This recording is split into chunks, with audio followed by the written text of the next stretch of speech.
it's Halloween. Um, I'm just gonna explain really quickly the costumes before I explain what you're watching. I'm so stupid. What a bad host already. Anyway, I'm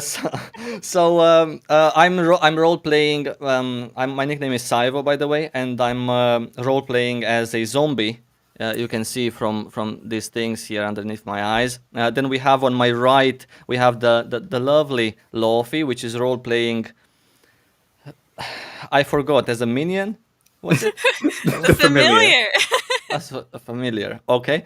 Then underneath me, underneath my camera, right here, underneath me, we have Wilky the Wise. He is role playing as not a sorceress in No, Lost I'm Ark. the wise mage. Right. He's the male version of the sorcerer, a class which is not yet announced. And then we have lastly Lin-0, which is actually role playing as a sorceress. That's right. Witch hat and everything. Don't mind the Yeah. voice. I'm totally Yeah. female. By the way, if you guys are that are watching the stream right now are wondering why is Lino tiny or is his chair big, I can tell you we can answer that meme right now. He is a Mokoko person. His chair is actually huge. It's a regular person's chair. Let me just post this stream. Welcome everyone to the stream. By the way, this is the real intro. Very nice to see you guys here. This is episode number 3 from my podcast called The Ark. I'm really happy to see you guys in chat. During the show, I would really like to answer some of your questions as well. I have some really lovely guests here with me that are very happy to answer any of your questions. In case you're a new player to Lost Ark or new to us or my channel, very happy to have you, for example, on the stream like this. See, there we go. Look what we can do. This is a compliment. I'm gonna leave this the whole stream, so no more questions, guys. I'm joking. All right, so I just wanna share this link, guys, to everyone here in private chat and also on my Twitter page. I do apologize. We're gonna get into the topics in just a moment. Cool. So I'm done with my sharing. Stream health. Perfect. Friends, welcome. So today, let me tell you what we're going to be talking about. First of all, beta. Absolutely, honestly, super hyped for it. I did get the opportunity to play a little bit of this beta client while doing this stream with Amazon. It's absolutely gorgeous, and I already broke my NDA, so I guess I'm gonna get sued for that. But it's a lovely experience, and I'm pretty sure that those of you who are new or old, doesn't matter. We're all gonna have so much fun there. So today we're gonna be talking about this beta. Obviously, we're gonna take a look at the announcements that they've made, the changes that they've made to our Western version, and also the business model. I'm gonna ask these lovely people that I have today with me their opinion. First, before we get into this, we're gonna take your comments as well. If I will be able to,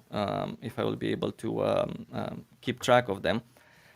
First, I want to start with an announcement, because this for me is very important. During the CBT, which by the way, CBT is going to take place from the 4th of November, which is just next week in a couple of days, to the 11th of November.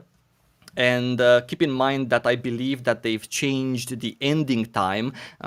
When I talked about this, I believe it was 4 p.m. UTC when it ended. And now it's 6:59 UTC and 11:59 Pacific time. So keep that in mind. Basically, they've extended by an hour and 59 minutes the CBT.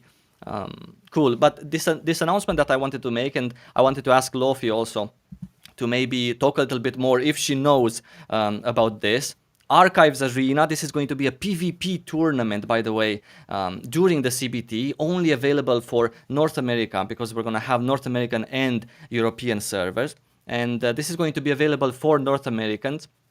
A PvP tournament with real money prizes, by the way. I need to make this screen so you can actually, so you guys can actually see. Cool. This is the thing that I'm talking about. Archives Arena, and maybe Laufey can actually give us a little bit more details about it, because she's going to be casting it, as I understood, if I understood correctly. Yes, I'm going to be the solo caster for the tournament. And yes, so it is going to be on NA East, but it's available for everybody. So if you're from EU, if you're playing on NA East, NA West, if you're from Russia or wherever else in the world, you can sign up and you can participate. We currently already have 32 teams, so the creators are pretty happily overwhelmed with all this massive support, and like, you know, everybody's sharing the tournament and everybody's spreading the information, including Sivo. So thank you. Mm. Um, we're all really happy with how many people signed up. But the signups are still open. It is under the wait list right now because there are already 32 teams. But you know, with the amount of teams, who knows what happens. So if you guys want to participate, join the Discord. There is a channel there specifically for looking for teammates. If you have like a friend that you want to play with, but you don't have a third, or you're just looking for a team to try your luck and try your skill in the tournament, come join, and we'll be more than happy to have you. That's nice. That's a fantastic idea, by the way. Something that I personally really appreciate having. I always wanted to have people do stuff for the Western version of Lost Ark. And what do you know? The first ever chance someone gets to do something, they organize a nice PvP tournament in which, by the way, Lin-0 is going to take part with his team. And I'm very curious who is in your team. That's right. So we'll be participating. So I got some friends of mine, Boondorf and Momus, and people have been playing Lost Ark Russia with me for a while. And we just thought it's a great opportunity. It's really fun. You know, doing these PvP things is really amazing. It's kind of what we've focused on Russia over the past few months. And like the tournament has been great at getting people to connect and do scrims and do things of the sort. So definitely looking forward to the tournament. It's going to be really, really fun. Just the lead up to the tournament as it is, the amount of like scrims and the people that we've met is crazy. So the journey has already been really fun. Actually, they're taking it so seriously, by the way, that they're even practicing against each other on the Russian version of Lost Ark right now. Someone really wants to win that 1.3k, so it's really nice. Now, into the topics we go. Congratulations to these guys from the Archives Arena, or whoever is actually organizing not Smash, Archives Arena. I think they Yeah. are the organizers. Very nice stuff. Very nice. Really nice. I'm really hoping that for the EU version, not now in the beta because it's too short notice, but for the future, for the release, there's gonna be maybe some other people or group of people that would like to organize something. There can be also PvE tournaments, by the way, in Lost Ark. We're not gonna get into how that's done, but it's a game that opens up a lot of doors. Cool. I think if I can bust in, I talked to Flipmeister, who's, I don't know if he's the actual person who's in charge of the organizing, but he also told me in one of my streams that they're also going to host European tournaments once the game actually goes live. So this should be covered as well. That's awesome. How cool is that? That already people are thinking about this. Super nice. By the way, speaking about promoting this particular PvP tournament, last thing I want to say about this is that if any of you, I don't know, who are watching or who will see this podcast in replay, have anything at a good level or above about Lost Ark that you want to do, any project, I'm very happy. I'm the happiest to advertise it on my YouTube channel. Not that I'm like someone special, but I'm very happy to be one of those who advertises it for free with absolute love. I've got some people that want to create, for example, a wiki for Lost Ark, something extremely in depth, like the one that World of Warcraft has. How is it called? Wowhead, I believe. They wanted to do this also, and they're working on it. And if any of you out there have a project that you want people to see or to participate, please feel free to hit me up in the comments on my email, wherever, with pleasure. Thank you so much, guys. I appreciate you. So now, Lost Ark closed beta. First of all, for those of you who are new, the beta was supposed to be 5 days, but we got an extension to 7, which is super, super nice. I want to start asking, for example, Wilky, the changes that we got for our Western version. What do you think about them? You have a video about them on your YouTube channel, I know that. What do you think about the changes in general? Do you think it's something positive? Was there one in particular that stood out, or? I think in general, most of it is actually fairly positive. The main nitpick that I had was the they kind of buffed the crystalline aura, but in the same fashion, I think with that buff, it's kind of like a kick in the teeth for free-to-play folks, because like for everybody who already is playing Lost Ark, you know that pet activation is fairly, I wouldn't say easy, but cheap to get for existing players, and now they're kind of forcing it on onto everybody by putting that bonus into the crystalline aura. That's a bit of a weird change, which we obviously don't know what the economy is going to be like, but I somehow have the feeling that it could actually hurt the people more than it does good for them. Outside of that, I think most of the changes are actually pretty neat and fantastic. One other thing that I'm kind of like a bit confused about, why they so desperately mention that the level cap is level 55 in the beta. I don't think anybody, unless they're abusing something or like spamming Chaos Dungeons 24/7, is actually going to reach that cap in beta. So it's kind of like a bit of a misleading information there, especially for new people, because they might believe that this is something that's very important to go for. But in general, I think the beta changes were very fantastic, and especially for new players with the Vern Power Pass, this is probably the most poggiest change and addition Amazon has given us. That essentially for the work of one character, you get a second one for free, which is huge given that the beta is only 7 days long. This is a massive boost, especially to new players who never really tried out the game, or just like, okay, I want to try 2 classes or maybe 4.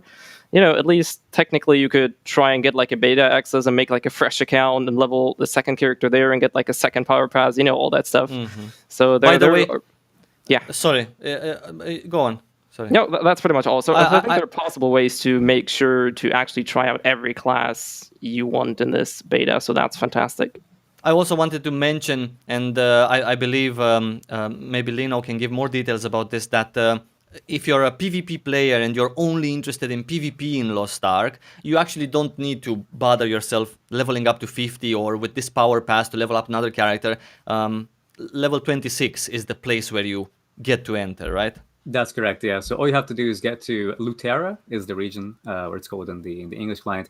So once you get Lutera, you just have a little quest you have to do, that you unlock the PvP board, and then you can just PvP. PvP in Lost Ark is like perfectly equalized. So you get all the stat points, all the skill points, all your skills, everything. And then from level 26, you can just start PvP and enjoying the game. There is one thing that I do want to point out, is that at least in the Russian servers, there's a little bit of a bug with certain characters, namely Artillerist and Shadowhunter, which would be the characters available in the CBT, where you actually have to go to 40 to unlock all of your skills. But hopefully that will be fixed in the CBT client. We'll wait and see. But for pretty much everybody else, level 26 and you're good to go. Which classes do you recommend new players, Laufey, to play? For example, they get to 26. I'm just a PvP player. I don't care about PvE. I get to 26, Lutheran Castle. What classes should I try? Give me 3. 3. I'd start with Summoner, because it's just really easy to kind of get used to, and there's not much that you need to learn in terms of combos. Bard, I think, is really easy to pick up. There's not much going on with the identity. There's no stand swapping. It's not like ping reliant if you're from a different region or anything like that. It's pretty easy to get into. So those are 2 range. So what's a good melee? I'd say Blade. Just because, yeah, there's a few combos you need to memorize, but they're really easy. And like the class is pretty flowcharty and it's strong. So if you make those beginner mistakes, like a lot of times the feedback from new players is like, all I do is just lie on the floor. I just get CC'd and get knocked off my feet all the time. It's true, but on Blade, that's not going to happen to you as much because you have so many super armors in that class. So it's really forgiving for those newcomer mistakes, I think. So it would be a good class as well to try for newcomers. What about a Paladin? Someone was asking, how are Paladins in PvP?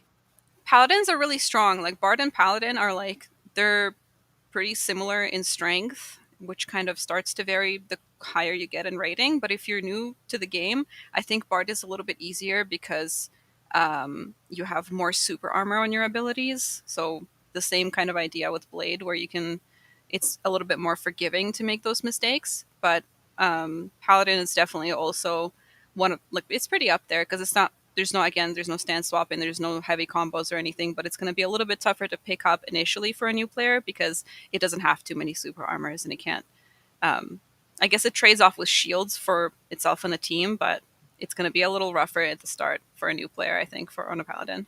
Right, so there you go. Now you have 4 classes, 3 to play, 1 not to play. I also wanted to say that those of you who are new to Lost Ark, in speaking about PvP, Lin-0 on his YouTube channel, by the way, has some really cool PvP guides in terms of basics and also advanced stuff, teaching you what you need to know in order to really understand why you're CC'd so long, or why is something happening to you, or what skills like are needed in a PvP match. So I definitely recommend those of you who are new and want to learn more about PvP to hit Lin-0 on his YouTube. Someone was asking me if I see the chat. Yes, I see the chat, but I'm a really bad streamer. So yeah, I'm just right-clicking comments now to have them on the screen. I don't know what I'm right-clicking. Hopefully nothing with a curse word in it. I see the Stoops raid. I see it. Yeah, I see the chat.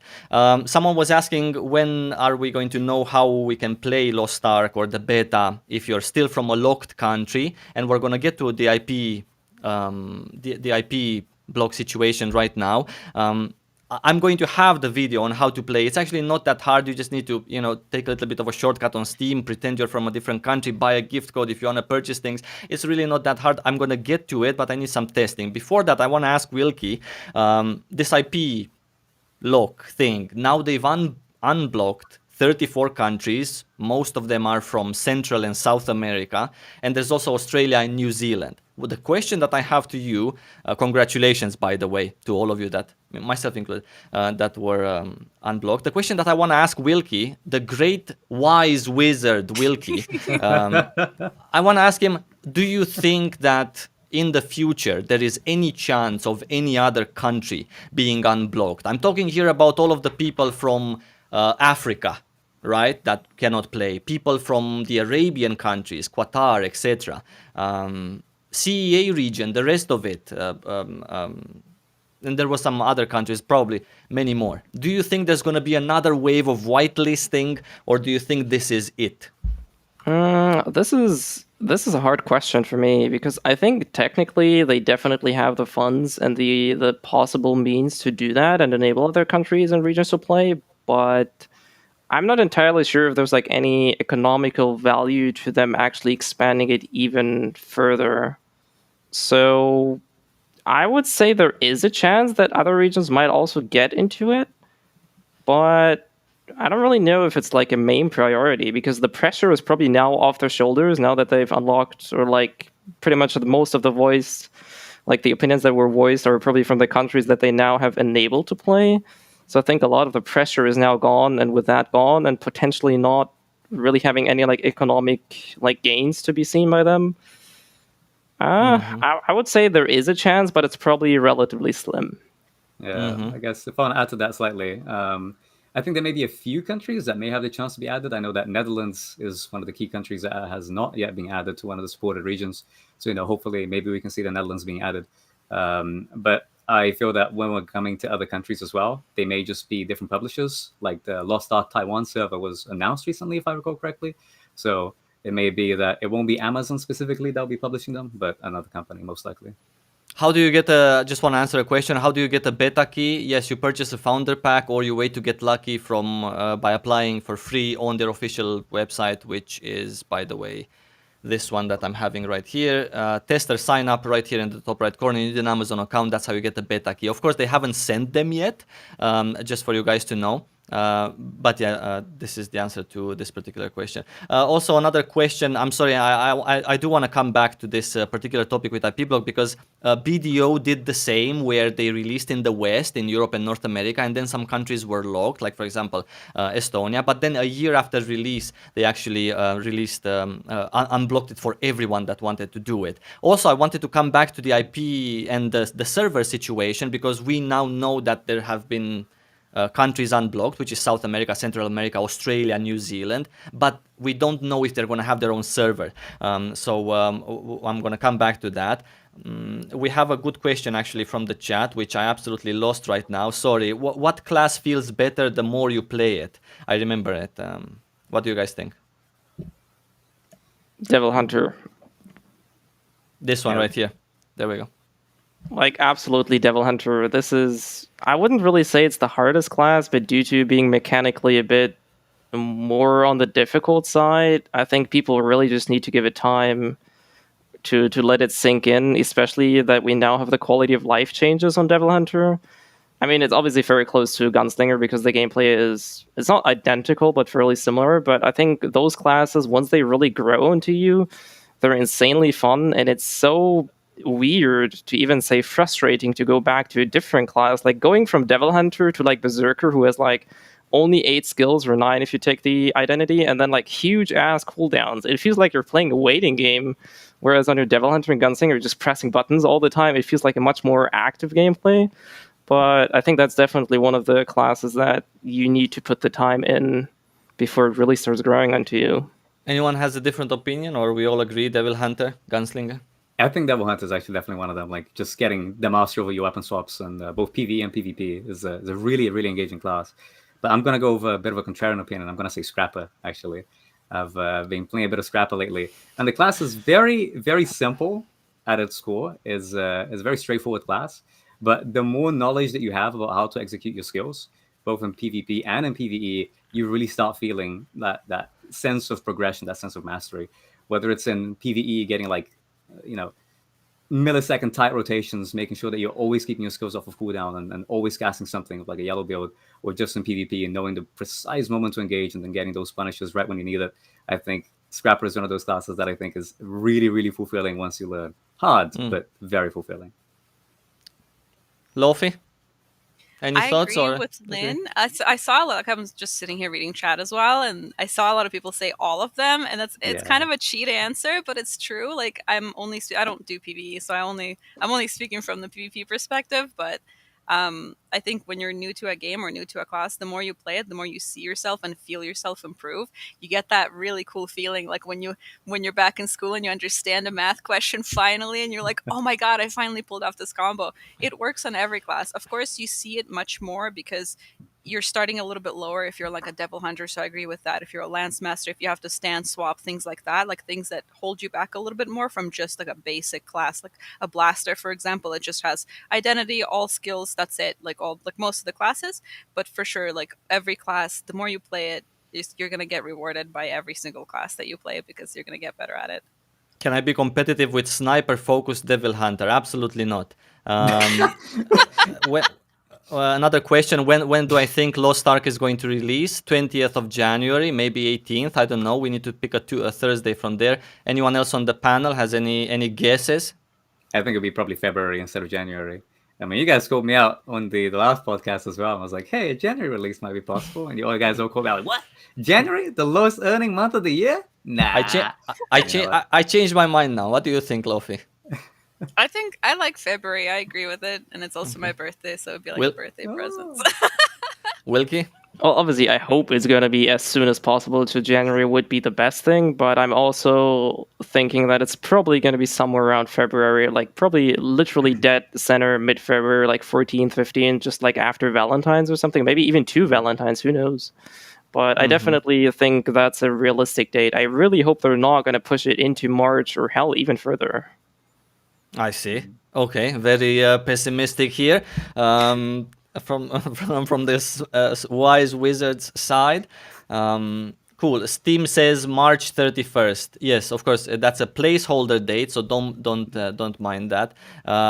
Hello to everyone that has joined, by the way, our stream. Very, very nice to have you guys here. If you have any questions, by the way, super happy to either answer them myself or ask one of these lovely people to answer. Moving on, I didn't ask you guys also any favorite changes. For example, Lin-0 from the Russian or Korean version to ours.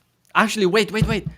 I said that we're going to talk about the servers. Many people were actually wondering and thinking and I was also thinking about this. For example, an Australian server and a South American server. Now, in Lost Ark, how you guys know it works, everything is like game-wide, right? The economy, the groups, you match with other servers also in PvP and on the broker, etc. But my question is it warranted for Australia to have their own server just for the better ping? Can it work? Can it work to have everything shared from economy to groups if it's a multi-continental release? I think it depends. It all comes down to what's the average ping that people are going to be having on that server. I've played in Korea and I've played in Russia, and the difference between 220 ping and 60 ping is gigantic. So it's one of those things where if having a local server can, support players having a good an amount of ping that feels good to play in, then I think it'd be justifiable. But then you always run the risk of perhaps getting areas that are a little bit too isolated and don't have that many players. So I guess it's one of those things that will really depend on region by region. Is the ping advantage, is the feeling of playing the game something that transcends the amount of players and the interaction that you're going to get with just getting thrown to like NA West or one of the other servers.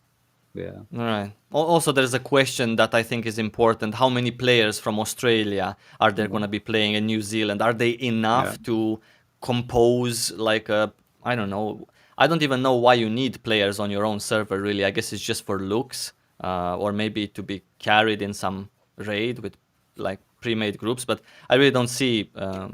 I think they should for the ping only. How do we get a pet without buying Founders Pack? There's going to be a quest, and every single person that plays, for example, the CBT, is going to actually get a pet. I'm not sure if this quest is going to also be... Actually, this might be...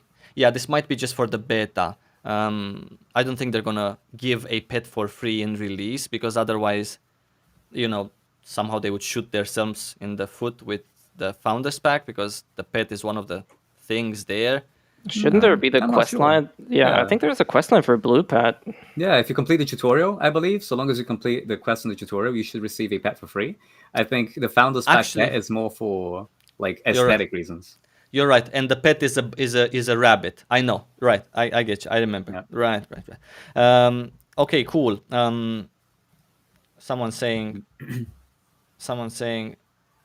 hey Laufey, you and Stoops are a match today. What does that mean? Like, in terms of costume, I believe. Both using onesies. I mean, seeing Stoops in a onesie is absolutely priceless.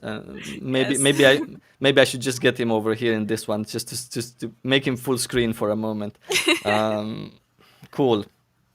Did Whitelisting get censored in our version, or am I blind? I actually haven't watched yet their tweet with Whitelisting. I saw they posted it, but I didn't watch it. Did you guys watch it? Was it censored? She's not so sexy with her, I don't quite remember. I think that they've kind of had communications where they said, if we're posting media online, like in our social media and our public channels, they did say that they'd censor it, but they also said that like in game, it supposedly would not be censored. So it may just be the trailers and the announcements that they make that would be censored, but then within the actual game itself, it wouldn't. At least that's what I remember. All right. By the way, guys, thank you for donating. Thank you for the 5 money and 6 money. If you have a question and you include it in like a donation, we will definitely get to it. I'm so thankful to all of you who want to do this, but I cannot just call out every single one. I'm sorry, I don't even have alerts set up yet, so I apologize for that. Do you think there will be an open beta after this closed beta? Thoughts on release window? I actually think release is going to be in January, maybe 18th to 20th. Everyone else thinks or hopes they're going to be in February, except the wise wizard Wilky, who thinks it's going to be delayed again to 2024. I don't think it's going to be delayed. I'm just hoping it's not going to be delayed. I also think it's going to be February, just to make this sure. I don't want to be like I know everything, and this is going to be delayed, right? So, aren't you a wizard? I'm a wizard, but I'm not a clairvoyant. I can see the future. I'm throwing Wilky under the bus. Okay, so do you think there's going to be an open beta, guys? I don't think so. Unlikely, I think.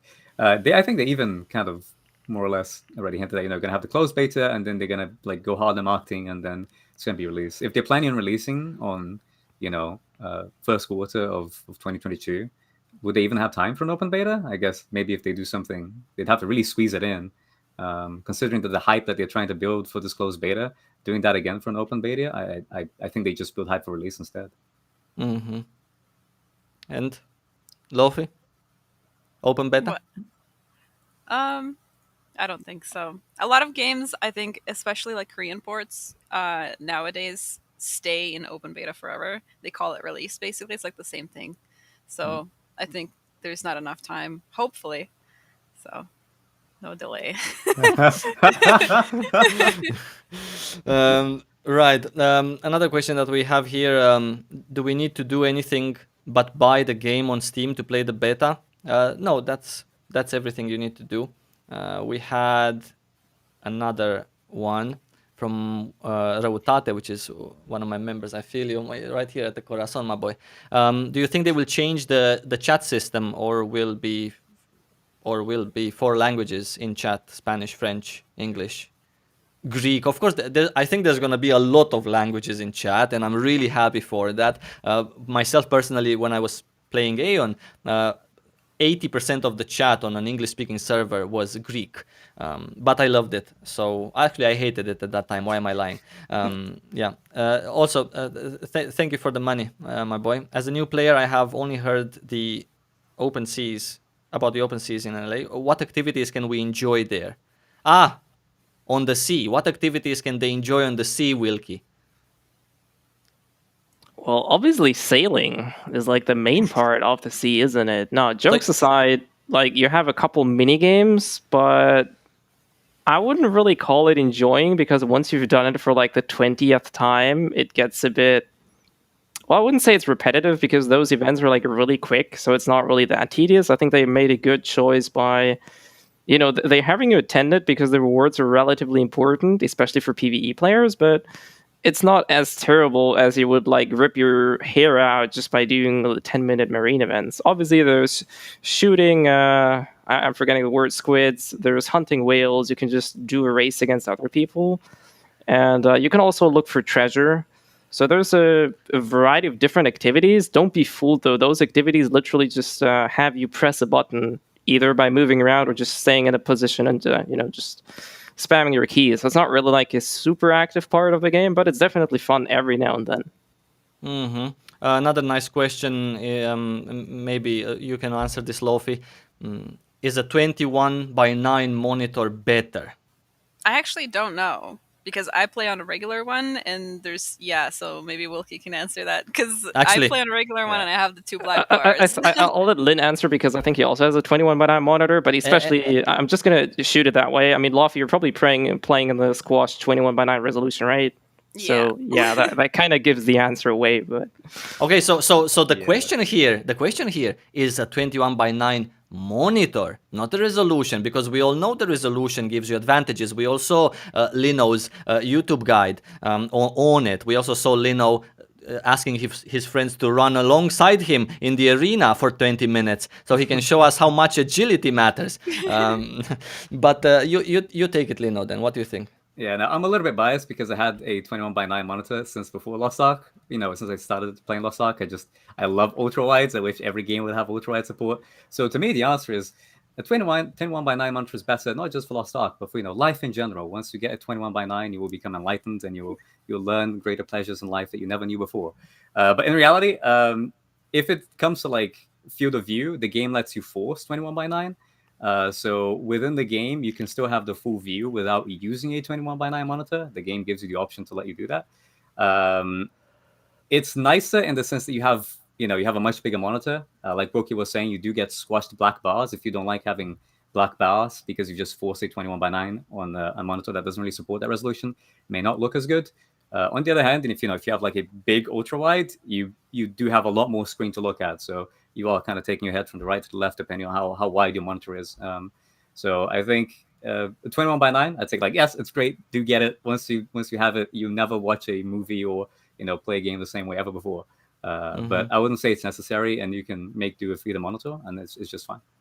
I see. And now we understand why Lin-0's chair looks so big, because of the monitor. It makes no sense. Swivel around, right, left. Is like, all right, there's something over there. Something over here. What do you think, Wilky? I mean, not what do you think. Are there any differences in pets? Of course, there's a difference in terms of grade. But anything else that you would like to In regards to pets, it's really just the differences between blue and purple pets. I think especially for the newer players, there's one thing that is probably important to understand. The pet bonus is actually something that it's RNG, but it's fairly easy to get the right stats you want. But they are locked into that specific stat. So if you have a different character that might want different stats, it might warrant actually getting a second pet to roll different stats on it. Outside of that, the pets are exactly identical in terms of performance, what stats they can roll. The main difference is really just visuals. But there definitely is I would say, like a 20% reason for some people to get multiple pets. And once you actually play the game and understand how the stats work, you understand what I was just rambling on about. So TLDR, there is no real difference outside of visual one, but there is a reason to have multiple pets in the future. Mm-hmm. Is there anything else that we're just answering chat questions? This is basically an interrogation. Okay, so is there anything that you're hoping they've added in the Western version that we have in other regions, engravings for classes, gear sets, etc.? Well, eventually, I believe that we will have almost everything that every other region has, maybe with some changes for us in the West. Me personally, I would have hoped that they would add from the get-go, since we got Rohendel. I would have hoped that we would also get the yeah, exactly. Look, some classes, but I'm gonna pass it over to Wilky. I just want to say one thing. Actually, I would have hoped that we would get the Abyss raids, the tier 1 Abyss raids. I think that would have made it an extra really cool piece of content. However, they're removed right now from the game. But not for me necessarily, because I'm gonna make 5 characters anyway. But for a person that's new, coming from another MMORPG, and just wants to kill stuff, you know, for big loot, then they have 2 raids and 2 dungeons, maybe more for the tokens. But an Abyss raid with 8 man maybe would have been cool. I do agree that the addition of Mystic Raid, I don't know if it's going to be called Mystic Raid on our version, but I suppose so, would definitely help, especially to create like a more diverse feeling, because every content until level 50 is pretty much solo. You can party, but most people will probably just solo it.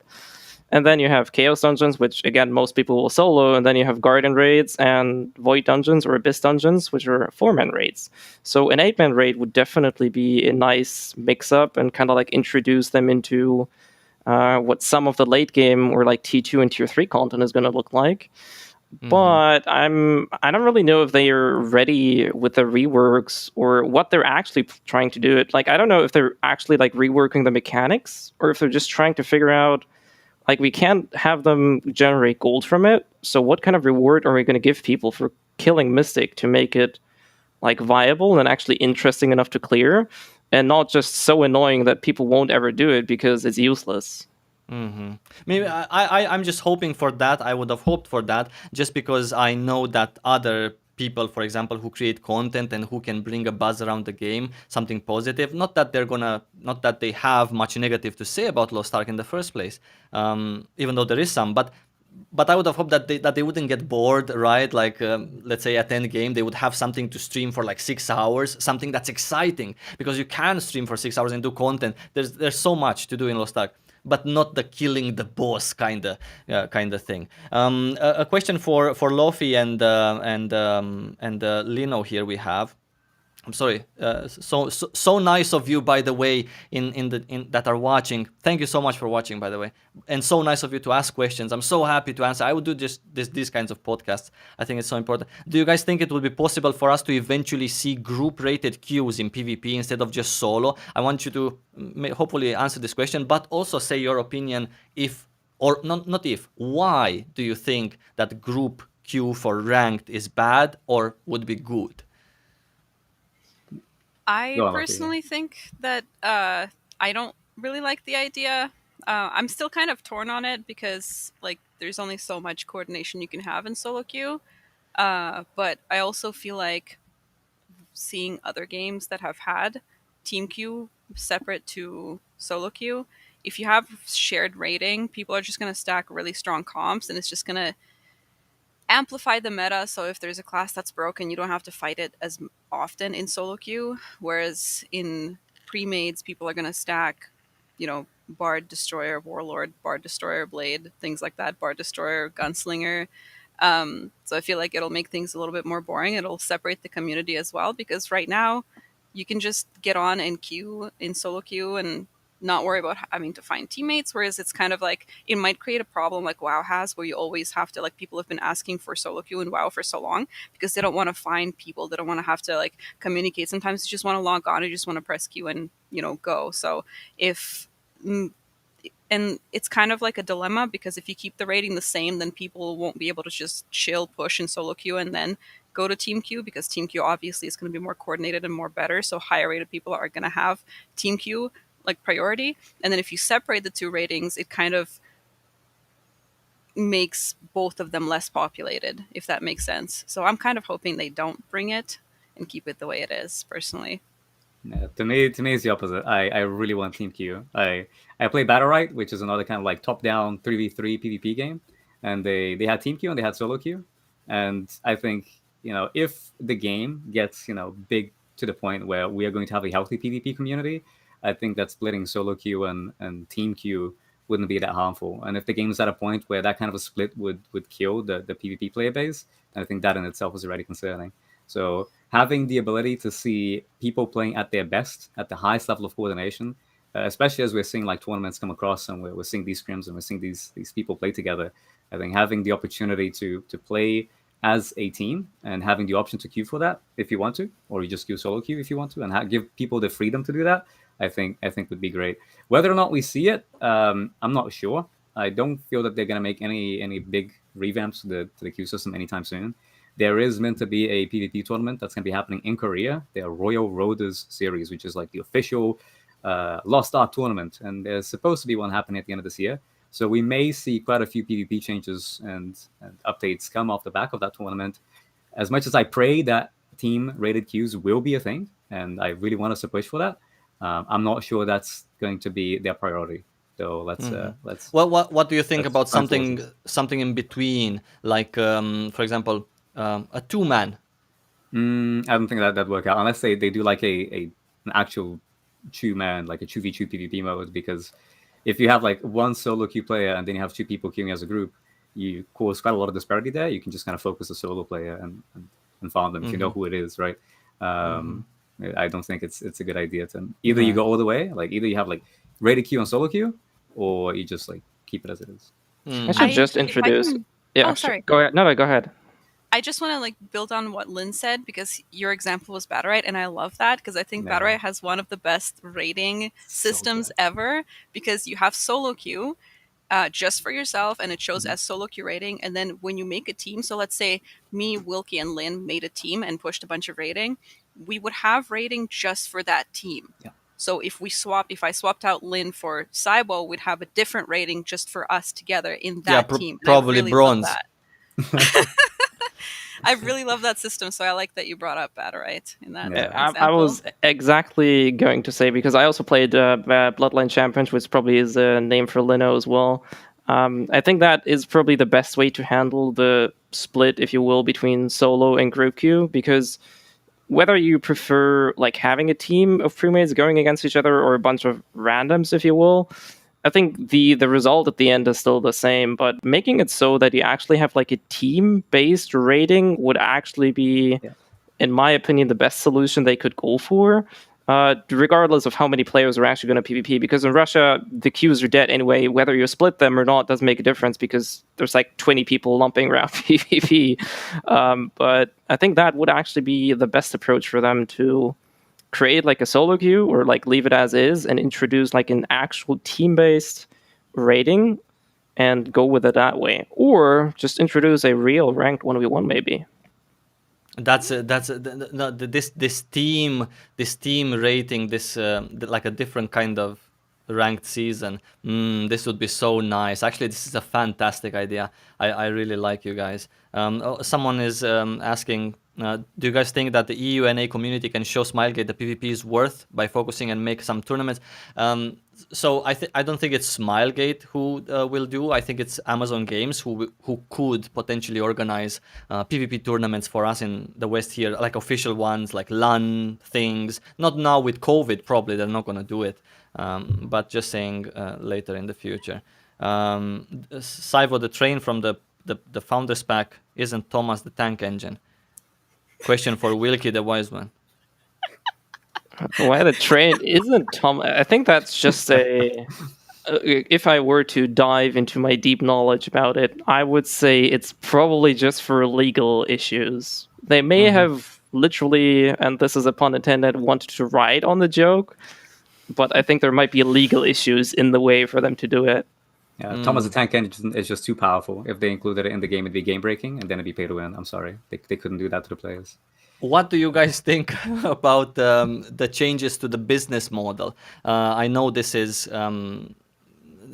there were some changes here, like these 4 that you guys see on the screen right now. I'm sorry, I'm just gonna not max myself out. Sorry, I apologize. I'm just a bad a bad streamer here. These 4 changes, like for example, I think there's a black screen, or at least for me it is. Yeah. Okay what about now? Yeah, I think it looks good. Might be me then. Yeah. They said that most of the items in the cash shop will be purchasable with blue diamonds. As we know, blue diamonds can be acquired with gold. They also said that every other item, it's right here in point number 1, any item without a crystal price, which is the name for the blue diamonds, will be available via the in-game trading post. So that means, well, they also mentioned a couple of exceptions, like Founders Packs and services like name changes. They said services like name changes, not just a name change. So maybe the character expansion slot will also not be available on the broker. You have to deposit your own real money for. But what do you think about what do you think about this? Is this something good for you? Because we all know that like with your gold that you farm in game, I don't know, you don't really want to get blue crystals. You would rather maybe just get something attractive from the auction house, and they cost a lot. Maybe, I don't know, whatever you want to get, some accessories, some seal books, whatever. So what do you guys think about this? Is this actually going to have some impact? I mean, I think this is good for the marketplace. It gives people options. It's better to be able to buy something with gold than not being able to buy it at all. If there's something on the shop that, I want and I'm a free-to-play player and I don't want to swipe for it, then just the fact that that's available for me to obtain and it isn't locked out, I think that's good. It benefits the paid players because now they can sell that, and it benefits the free-to-play players because now they can buy that. So it's better doing that than just making it something exclusive to paid players. So it seems good to me. Oh, what do you think, Wilky? Well, that's definitely the biggest gain, but I'm also with you there, and I referenced this in the video that I made. It's like, I don't understand why Amazon does these like little side hooks, because they said like everything but the services are going to be available, which if a name change isn't going to be available for a free-to-play player, I don't think it's the end of the world.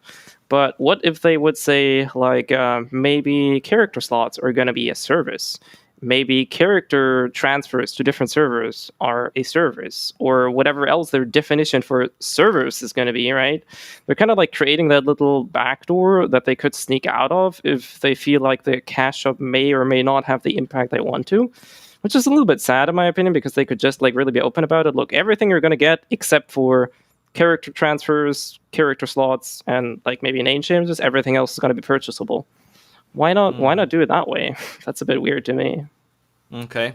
A couple of questions that came from chat. I'm sorry, we're going to get back to the business model in a moment. Do you think it's risky to play from a broke country with a VPN? I think that unlike the Stove client and playing in Korea, Steam is maybe a little bit different in terms of what you can do. But risky, I don't think so. You're really not doing anything against the terms of use of Steam by using a VPN. First of all, I checked with their support when I was in this situation.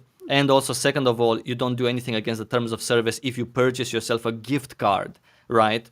let's say you live in the Arabian countries, you buy yourself a gift card in euro, and that's how you purchase things. So you don't do that. However, I will tell you this, that there is a chance that it might not even be possible to actually launch the Lost Ark game, even if you are with a VPN, because I think they might have some stronger stuff there. Another question, before we get back to the business model: how many alts will we need to progress effectively, and is there any way that Amazon can limit it? There's a lot of ways that Amazon, just gonna answer, I'm gonna pass it over. There are a lot of ways that Amazon can change or have requests to change the game for us in the West. Same as the Russian publisher, for example. They kind of completely changed the game for a short period of time when they added, why am I talking about Acrasium to new players? Because even old players. Oh my god!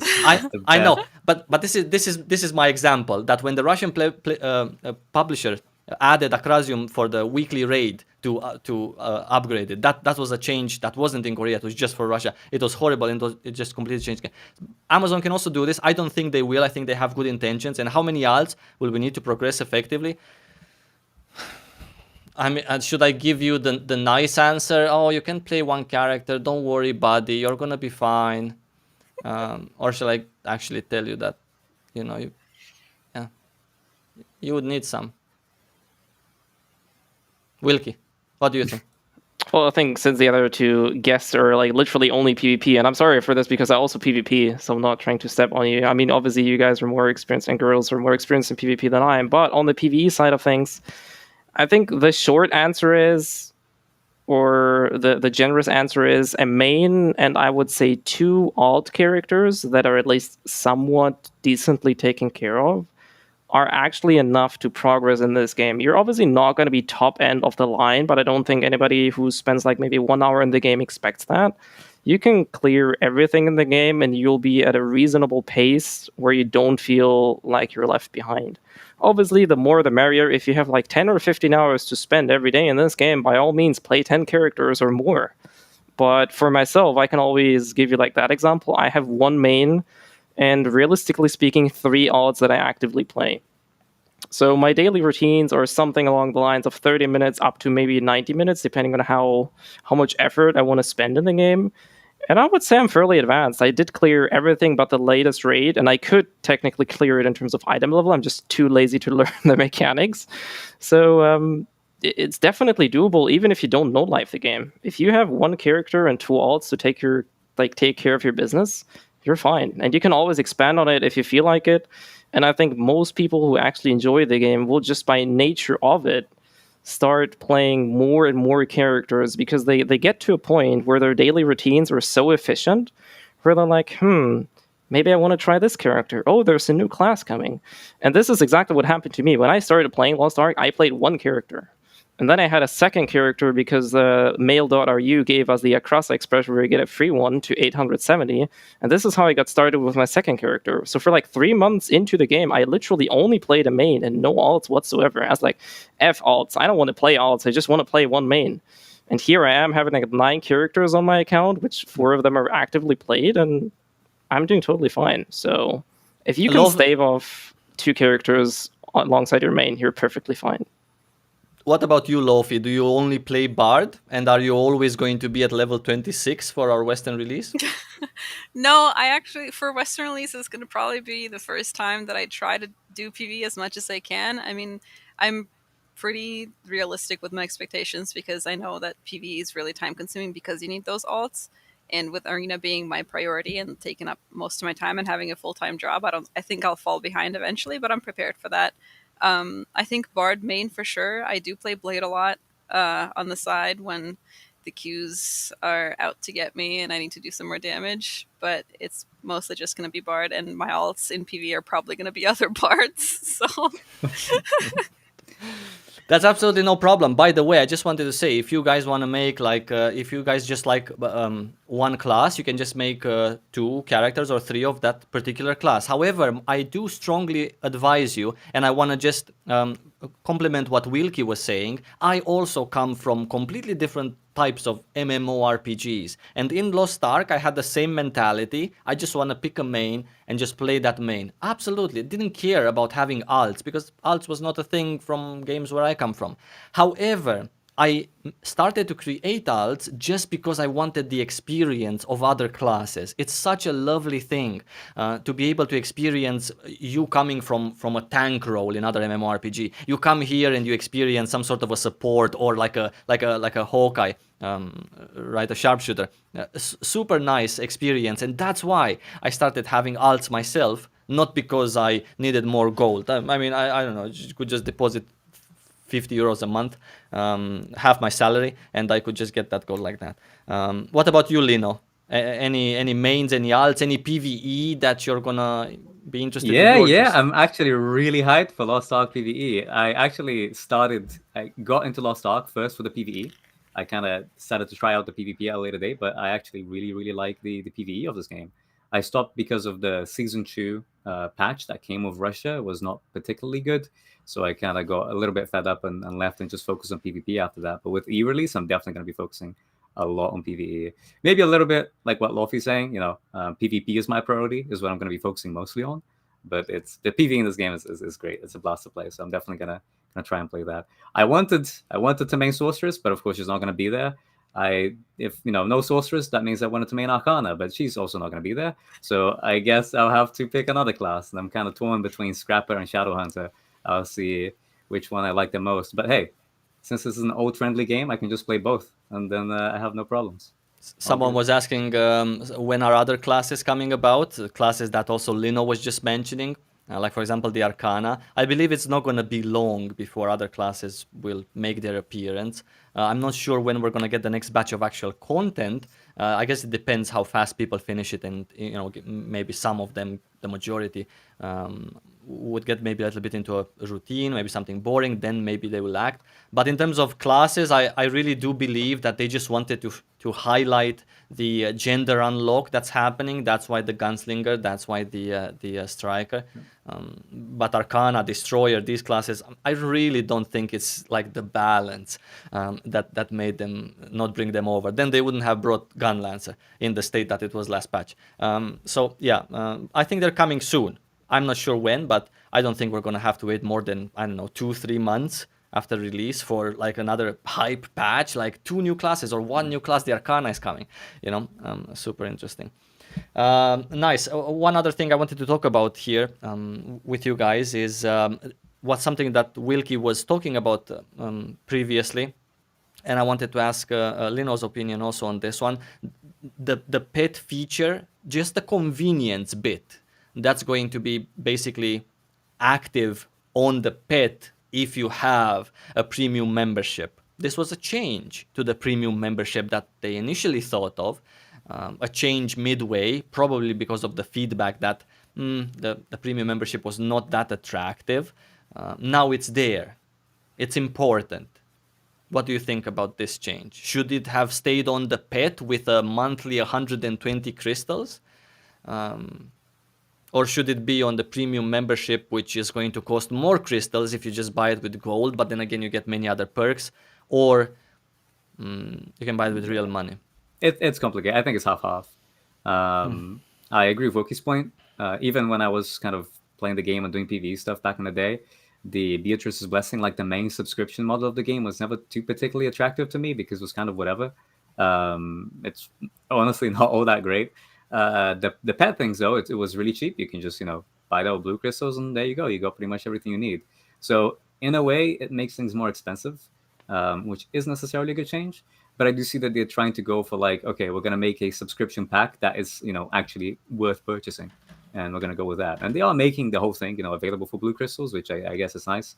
So I feel a little bit torn about it. I'm kind of on the fence. As much as I like the fact that, everything has kind of gotten merged together and it's a little bit easier, you just get one sub and that's what you have to do.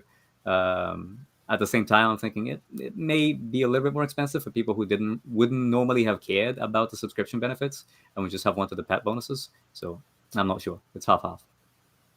Right. Of course, there's that option where you never die. in raiding, so you don't need to repair your gear inside. One shot, man, every time. Right, cool. What else did I actually want to talk about? Where's my list of topics? So we talked about the PvP tournament, the big changes they made to our region. I actually wanted to ask you guys a question. This is my own personal curiosity. What's going to happen to Russia after our region gets released? Because the way I see things, one of those two servers, let's say if we combine all the people, is fully Western. Do you agree or disagree? What do you mean by that? As in, like, do you think that people are just gonna like leave the Russian server for the EU one? No, I'm saying that of course they're gonna leave, because what I'm seeing is that, let's say, half the players, or maybe 30% of the players on the Russian side of things are from the West. Right, yeah. I'm not sure how many players are from the West. I know for the PvP scene, if I'm gonna be real, I feel that pretty much a lot of the high level players, a lot of the people who actually care about PvP, are definitely gonna make that move, whether they're Western or not. I think even like Russian based people are gonna make that move, at least to the European server, because PvP queues there are relatively dead. So it's gonna be kind of revitalizing the scene. So I think that in terms of PvP, it's not just going to be Western players, it's going to be Russian players too. Like, a lot of people are going to be moving. For PvE, I'm not so sure. I don't think I'm particularly qualified to answer that, because I haven't really been doing PvE at all as of late on the Russian region as we await EU and NA release. I feel that the Western players have been there for a long time, will probably almost guaranteed make the shift. But at the same time, they have built their mains and they have built their accounts in the Russian server. So it's going to have to be a fresh start, and they're going to be starting over from the very beginning, whether you're a Western player or a Russian player. So at that point, I'm not sure. I know that a lot of people are going to be moving. I'm not sure how many will, though, for PvE. What's going to happen to all of your Russian friends, Laufie? I don't know a single one of them that's staying on Russia. They're all, everyone I talk to, all the high tier names that you see that are Russian, they're all going to EU.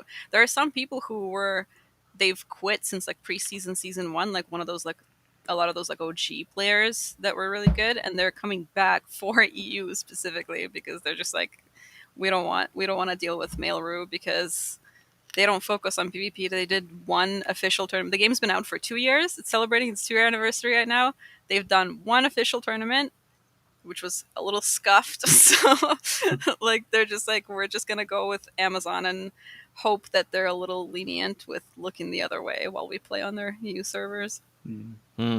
Okay, I didn't even know that. I was just thinking about, because I sort of have an idea of how many people have tried at least the game on the Russian servers, because I have this guide on YouTube. It's a older guide that people still use on how to play it there. So that link that takes them to the website or takes them to ExitLag or whatever, it's like a bit.ly link. So I see how many clicks and also subscriptions for ExitLag people have. And I can tell you it's quite a lot.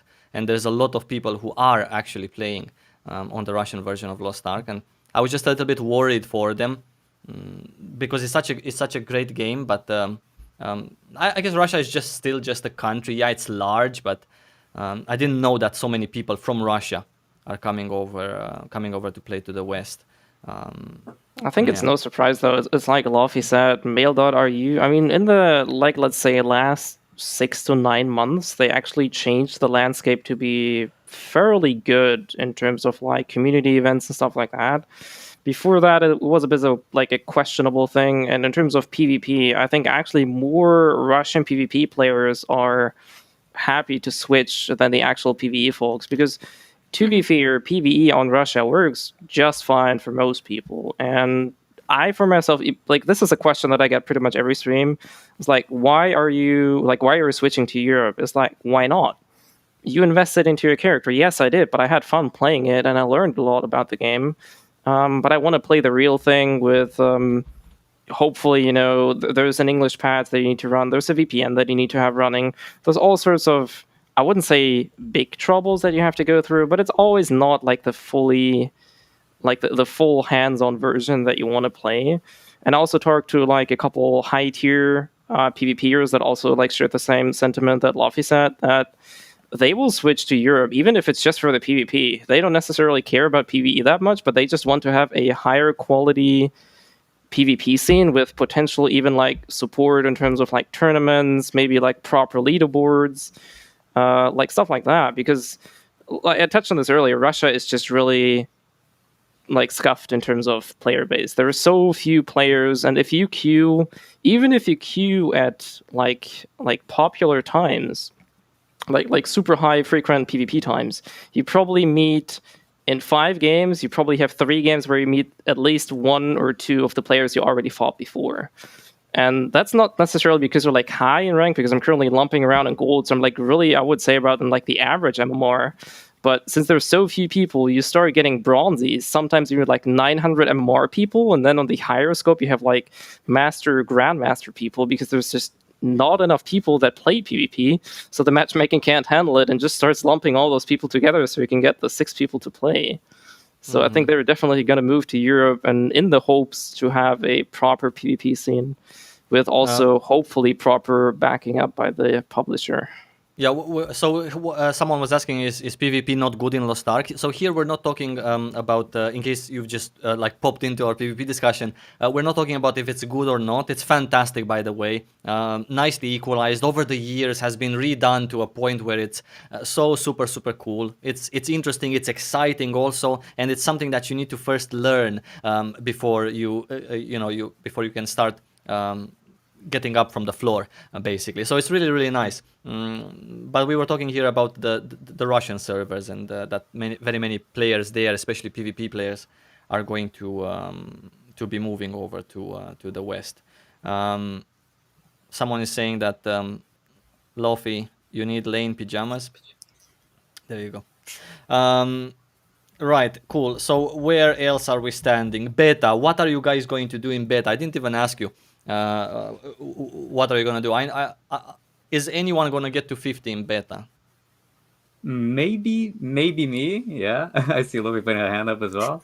Yeah, I'll probably do it because, like I said, there may or may not be that little bug where to PvP with Shadowhunter and you have all your skills, you need to be level 40. And well, because they're gonna give you a free ticket to get another character to level 50, if you get one character to level 50, I might as well get my Shadowhunter to 50 and then like pop a ticket on a summoner, for example, and then I now have 2 level 50 characters, so why the hell not? That's what I'm probably going to be doing. What about you, Laufey? 50 or 26? I'm getting to 50 just because just in case the tournament organizers, because there's only 5 people doing the whole thing, so if they need some help with like inviting players and stuff like that, then I want to be 50 just to make sure that I'm able to invite people to scrims. But yeah, for sure, I'm keeping it at Bard. I'm not going to use the other boost, but I'm definitely getting to 50. Right. So first we level, and then comes everything else. Yes. Someone was asking what am I going to do in the first hour? Well, in the first hour, if you want to do the tutorial and not skip it, then you're going to be level 12 after an hour of Lost Ark if you do the tutorial. What about you, Wilky? Level 50? This is actually something I'm not entirely sure about, because I recently leveled a Holy Knight, or it's not that recent, it's like 5 weeks ago. So I basically played through the new, like they're hyping it up with like the new like prologue. So I've seen the new prologue. I played with the changes in terms of leveling. So I'm not entirely sure if I will actually get to level 50, because there's nothing for me to be seen outside of like actual translations and not having an English fan patch. However, I might actually just play it, and this is a tip for you guys that are out there watching this. If you want to check the cutscenes and the storyline, play Lost Ark in the beta and take your time and watch those cutscenes. Because if you're like playing on the live server, you're always going to have like the pressure because other people are leveling faster than you. Maybe your friends don't want to watch stuff. But in the beta, there's no real rush. If you hit level 50 today, tomorrow, or in 3 days, it doesn't really matter. But you can take the time, watch the cutscenes, and just like enjoy and really let the experience sink in. So this is actually something I might do.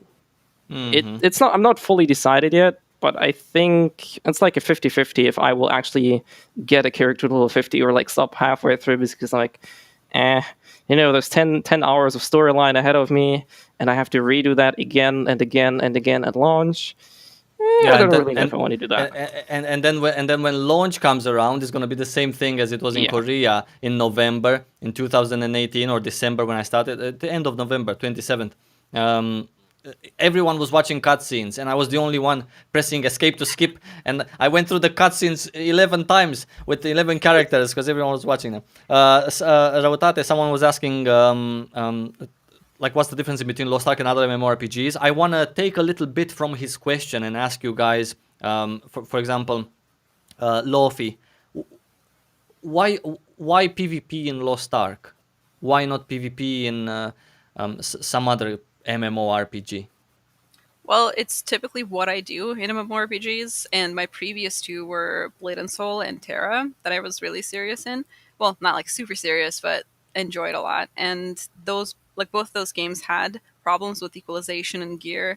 Terra had equalized gear in solo queue, but it was really slow and like it was just not as fun to play. BNS, you need to unlock some advanced like level of your skill to do PvE, so you had to do PvE to do that. So it's kind of equalized, but not really equalized. Lost Ark is the first game where it's like fully, completely equalized. I started playing it, it wasn't equalized, but I enjoyed the top-down view, and it really reminded me of Battlerite, which I've played for a while when it came out, and I like the top-down view because it's like a mix of Battlerite and League, which I've also played for a long time before. So that's kind of why I think it was set up like to begin with. Of course, like you mentioned, Saiwo, it was reworked 100 times. It was changed 100 times, but the core of it, like the 3v3 deathmatch, was really cool to me, and it was unique because there's no Trinity. You don't need to stand there and heal. People don't focus you as much. Like there's different strategies. It's really unique. Like I can't think of any other MMO that does 3v3 arena the way this does, because usually when you think 3v3 arena in an MMO, you think like, wow, like Trinity, there's a healer, 2 DPS, and then you go in, whoever dies first, that team loses. That's it. Team deathmatch with kill counts and different strategies around that and the last minute and all that stuff. It seems really unique, and I love that. I also would like to add that what stands out for me personally in Lost Ark compared to every other MMORPG is, I've given a shot basically to all of them. Not saying I was hardcore in all, but I was in some of them. And with the Lost Ark, what I noticed, even from the beginning when I started to play, I don't know, for some reason for me it just felt really quality. Everything felt that it was meant to be like that, and they put effort into everything from how a seed on the ground looked like a Mokoko seed to, I don't know, raiding and whatever else they wanted to do with it. And the most important thing that I personally noticed about Lost Ark through the years is their will as a company to make it better. This is for me something that has happened for 3 years already, by the way. They have constantly wanted to make it better, to make it nicer, to make it cooler, more interesting. And that tells me that if they've done it for 3 years, and if we have already for the West probably a year and a half worth of very quality content, I'm really happy with it. And the things that they want to keep doing with the game, like the open world PvP, where I'm guessing that maybe gear is going to matter for those of people, because if you can believe it, there are a lot of people who want gear to matter in PvP. And for those, by the way, you have the GVG where gear does matter. But there's also going to be open world PvP and so many nice things. So many nice things to see. Someone is asking if we are going to actually get the peons. Yeah, I think we will. I think it's kind of almost a part of the trading system, and with how they're doing the whole blue crystal things in the shop, I feel that the peon system is something that we'll probably be getting. I mean, they already changed the whole trading system like a zillion times now. So at this point, I wonder maybe they'll go with something different for an AU. Who knows? But as we stand, I feel that peons is probably what they're going to be going with as the most logical choice, because it's what they use in the other regions. So I think that's what's going to go. Thank you so much, by the way, guys, for joining us. Those of you who have popped in the stream recently, I really appreciate you. Thank you for asking questions, by the way, because to be quite fair with you, I'm absolutely out of topics. So yeah, your questions is keeping us alive. For example, is it true that Lost Ark has a high CPU usage even for top CPUs? I would say, in my opinion, that maybe that's not the case. I don't really have a top CPU myself, and yet it's still somewhere around, I don't know, 50%, which is of course quite high. But what do you guys think? Yeah, I have some friends which have like absolute potatoes of PCs. Like that thing is run by a hamster on a wheel, and they can play the game. So Yeah. the game is actually really well optimized. If I'm gonna be real, so it even if it may be heavy, I guess if you go like max out all your settings, go this game is gonna look like I'm in the Matrix or something. But if maybe it might be a little bit too heavy, but honestly, it kind of runs okay for me and for my friends who I don't know, they can barely even play Counter-Strike 1.6. They can run Lost Ark, so I think that's a big achievement. Another question that I found interesting, but I lost it right now, was someone was commenting on, like sarcastically, what a great experience is going to be for new players to play versus grandmaster players from Russia and in the West. What do you guys think of the raw PvP scene in unranked, where everyone's gonna take part in before ranked comes online, which might even take a full month or maybe two before the first season comes out in the West?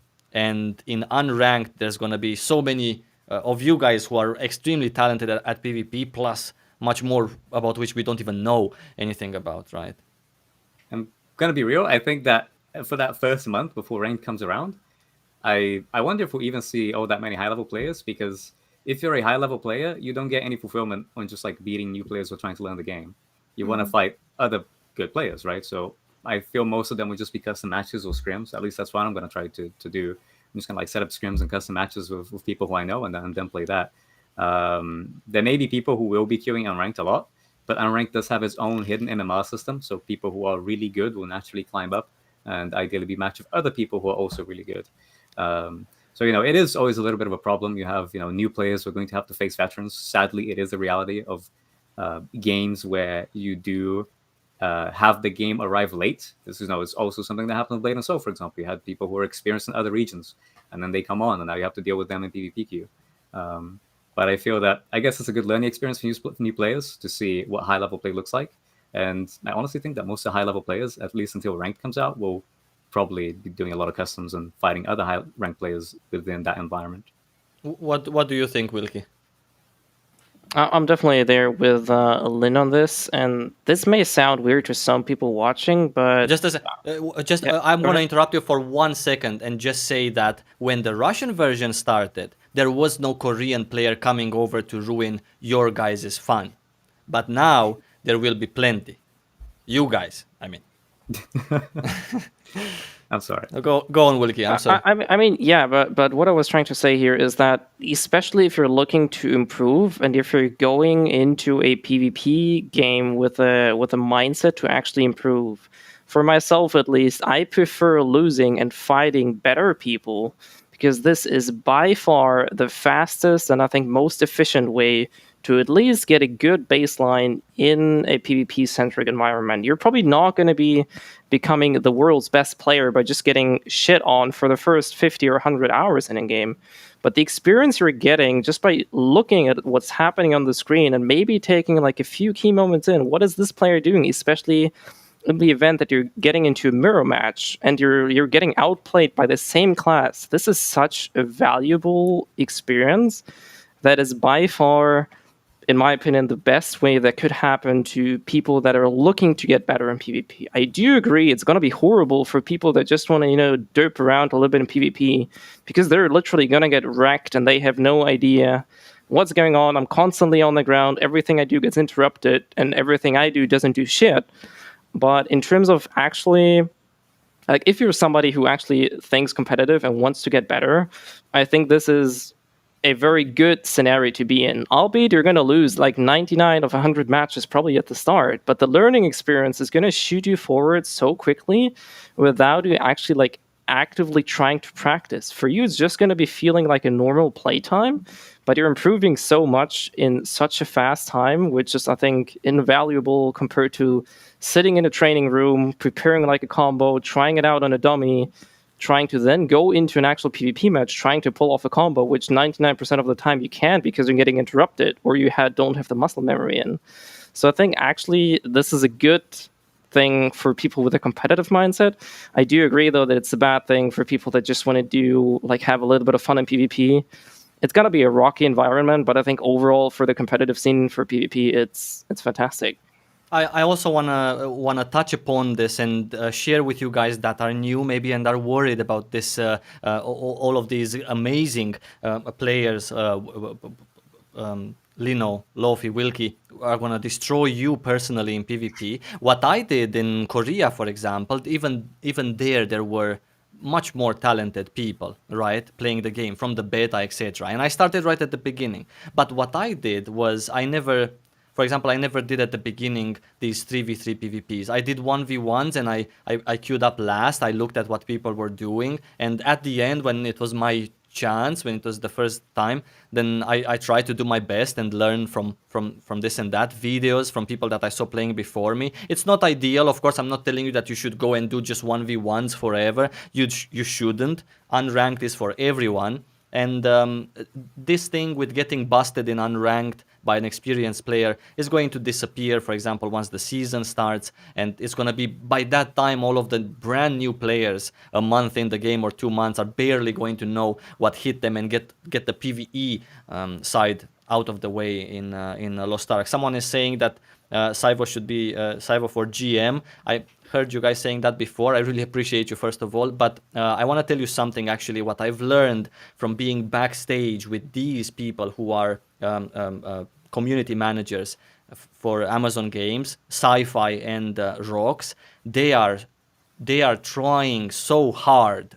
Just want to tell you from behind the scenes, they are trying so hard to do a good job, and they are, how can I say that? It seems like they're also getting used to everything and the Lost Ark in general. They are very professional people, both of them, very nice to talk to, and you can feel how much they want to do good if you would see them, how much they're trying behind. So, yeah, that's no more Cyber for GM, please. No comments about the relationship in between New World and Lost Ark. Someone was actually asking if we should be worried about Lost Ark just because we see what Amazon maybe cannot do with New World. I personally believe that Lost Ark has a much easier time to succeed as a game in the West, simply because it's already settled. Everything is already here. There's no bugs, there's no exploits that they need to fix, there's no server transfers, there's no release at different times. So none of the problems that New World has, Lost Ark has them as well. Also, at the same time, you didn't really know if you're gonna like New World because there wasn't any much videos about it. People haven't got the chance to get their hands on it. So the community that liked it or didn't like it was, completely starting from scratch. In Lost Ark, it's the opposite. There's 50,000 people who have tried Lost Ark. So some people know that they like it or didn't. Any of you want to add some thoughts about the Amazon as a company being our publisher as well? And should we be worried because of New World? I mean, we've had these discussions from the previous podcasts about, is New World delay something that, influenced Lost Ark delay, etc. So if we just ignore that and just look at Amazon as a publisher, while they do not necessarily have the greatest reputation of their previous games that they had been trying to release for the past few years, they're probably one of the better publishers out there simply because all the other MMO publishers are absolute dog. So it's like I would rather have Amazon try their hands and try to publish Lost Ark than I would trust any other MMO publisher that I've played with, at least in Europe, to publish Lost Ark. So I think it's pretty solid. And if I go on the New World Reddit and if I talk to my friends who play New World, most of the complaints is like, the meta is shifting every day because somebody found a new exploit. Because there's a new bug that's kind of come in that they haven't had the time to fix. And every time they fix one problem, they create 3 news. That usually complaints that you will have in most games, especially MMOs, when they finally release. MMO launches tend to be very rocky. But as you said, Sal, it's a game that's been around for a while. It's existed in Korea for 3 years now, and we've just kind of gotten the 2nd year anniversary in the Russian region. So not only do they have experience with the game as a whole, but they've also Smilegate has published this game before. So if Amazon and Smilegate cooperate, I don't think we're going to have, a terrible launch or rocky launch or 80-some things with the servers, who knows. But the game exists, and the game has existed, and the game is there. It's just making sure that the localization and the servers are fine, which I guess is part of the reason why they're having these closed alpha tests and the closed beta tests. So I think we'll be good. I think we're in good hands. For now, we'll see, but for now we're okay.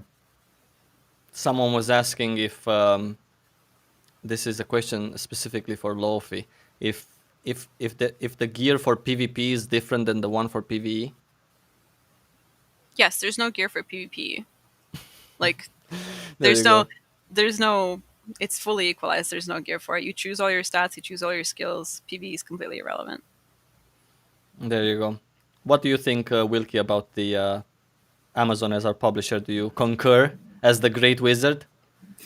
Yeah. For the most part, yes. I mean, obviously, I played New World quite a bit myself, so I've been in the, I would say, disastrous starting days of it.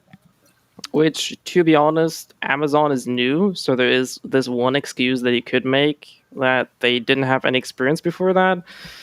But the amount of bugs and the kind of issues they ran into is literally what almost every other MMO launch has ran into before, which is something surprising to me, because they had so much time. Just take a look at what other people are doing. Like, you don't have to invent the wheel new every time, but like it was very obvious that the servers are going to be plagued with high queue times, which is a good and a bad thing. But the way they handled it, and like Lin said, I think most of the trash Amazon is getting right now is because they are, and I have to say this with a bit of a bitter taste, because I actually enjoyed New World for the most part, but whenever they try to fix something, they break their game even more. And this has happened since the last two maintenances. They introduced way more game-breaking bugs than they fixed, which is obviously a terrible thing if you think about it, especially since the game is live. This is not a beta anymore, right? This is the real server. If they screw up the game, if they screw up the economy, they're going to screw up their entire game. But on the flip side, Lost Ark is not in their hands in terms of development. Lost Ark is done. Lost Ark has been proven in Russia, in Japan, and Korea. Obviously, the thing with Japan wasn't really the fault of Lost Ark per se, but it was the fault of the publisher being, how should I say this? They believed in the good of people, and they just face planted pretty hard when they gave out free stuff, and all of a sudden people were abusing it. And I think we've been around on the internet for long enough that if you do something good, there's always going to be people that will abuse it, no matter what. And so the disaster or the problems that happen on the Japanese server are, I think, for the most part, a publisher issue, which, please, Amazon, if you're watching this, don't do the same mistakes as the Japanese publisher did. Please, don't do this. If you want to give us free stuff, then think about it, how you do it, how you deploy it, so people don't go around and abuse that system and crash the economy and create all sorts of absurdities like bot waves and all that sort of stuff. Yeah, someone was asking what is a successful release in your opinion? A release that doesn't have any endless queue times? Oh, yeah, for sure. I remember a Blade and Soul release when I played that there was a queue for you to get into the game, which would last like 6 to 8 hours. But if you paid like a premium pack, every other MMORPG has had this problem, like literally every single one. So if the servers don't explode and don't catch fire, I think I'm okay. If I get to play the game at release, that sounds good for me. So yeah. Right. I also think that this. I also believe that this queue time is something that it doesn't put people off. It just annoys them. People will absolutely come and play the next day, or in 2 days from now, or in a week from now, whenever everything is sorted. But I just want like the best for Lost Ark. I also want.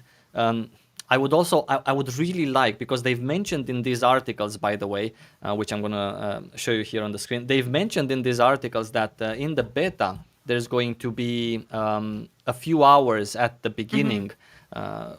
It's gonna be very bad to play because they want to do some stress tests. I would really hope that they communicate as things are happening on Twitter with people who are not old players like we are and know these things already. Someone that just jumps into the game from I don't know, someone else's stream. I would really hope that they get this community thing and tell us, hey, now we know there's issues. There's gonna be issues for another 2 hours. We're doing this. And people will definitely understand. The internet is really not that stupid as it used to be. Someone was asking if we know the times also for the CBT. I'm sorry, yes, the times are here.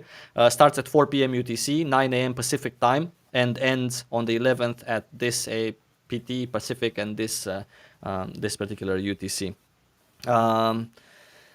Yeah.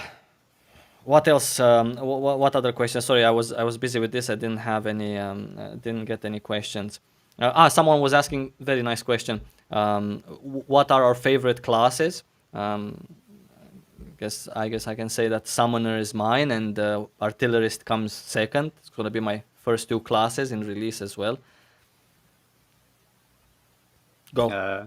I guess I can go next. You guys go. Yeah, all right. Let me go next. So you see, I would have. Wilky has greatly outdone me here with the mage look, but I very much like mages, and I'd love to have played Sorceress and Arcana, which are my 2 favorite classes. Unfortunately, they will not be on release. So my next 2 favorite classes are quite the opposite, which would be Scrapper and Shadowhunter. So these are some of the classes that I most like playing because they're very fast paced. So these are my votes for the closed beta and release. Laufey? Bard, of course, in terms of gameplay, but I don't like it aesthetically. Personally, I don't really like music-based classes, actually. Okay, fair enough. But Infighter was my first main 6 years ago when they published the first ever trailer, and I saw the Tier 1 awakening of the Infighter. I was like, that's the class I'm playing. Yeah, for sure, Infighter and Bard.